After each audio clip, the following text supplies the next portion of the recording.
नमस्ते। म साङ्गिन राई। म सिङ्गम केराला। म शान्ति लिम्बू। म सुप्रिया तामाङ। म समी चौधरी। संस्थामा अवस्थित सेक्रेटरी अङ्ग्रेजी स्कुल विद्यालयका हामी कक्षा 9 मा अध्ययनरत विद्यार्थीहरू आज हामी सामाजिक विषयका परियोजना ल्याएर प्रस्तुत भएका छौँ। हाम्रो विषय रहेको छ सानो व्यक्तिहरूको अन्तर्वार्ता ल्याएर प्रस्तुत भएका यस प्रकार छन्। आजको समाजमा हामीले दैनिक जीवनमा विभिन्न किसिमका सेवा र वस्तु प्रयोग गरिरहेका हुन्छौँ।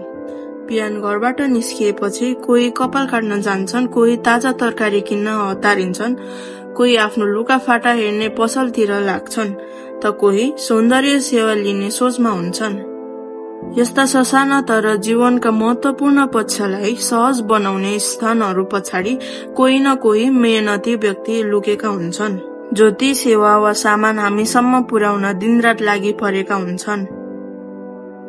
यी सबै कुराहरू आफैमा एक किसिमको व्यवसाय हुन्। यसका पछाडि काम गरिरहेका व्यक्तिहरू भनेका हुन् उद्यमीहरू।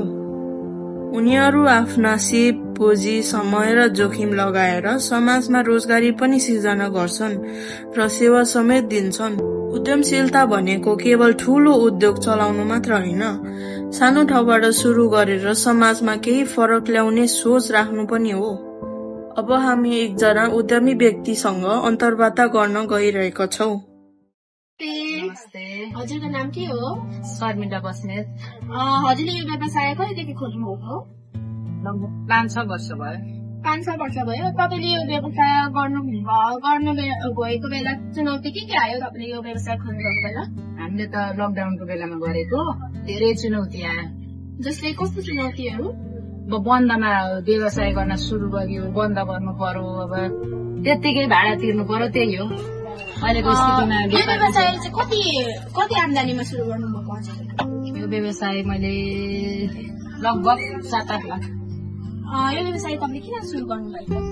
आत्मनिर्भर हुन।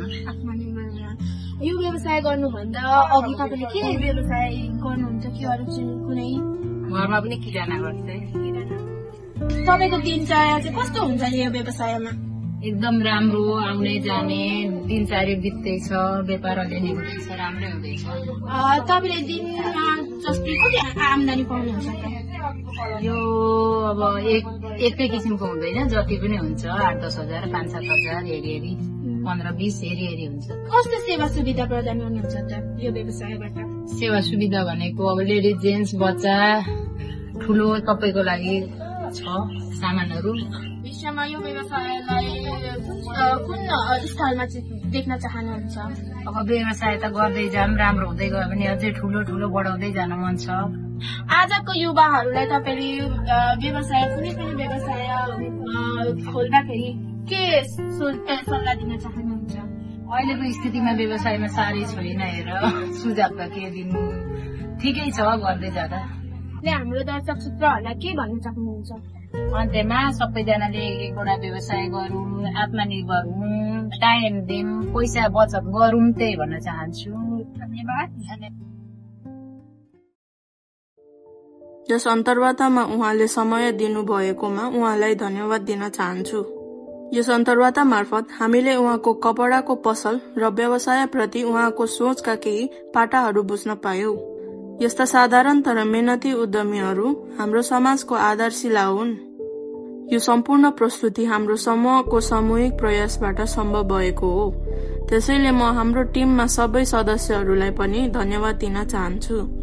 अन्त्यमा यहाँसम्म ध्यानपूर्वक सुन्नु भएकोमा तपाईहरूलाई सबैलाई पनि धन्यवाद।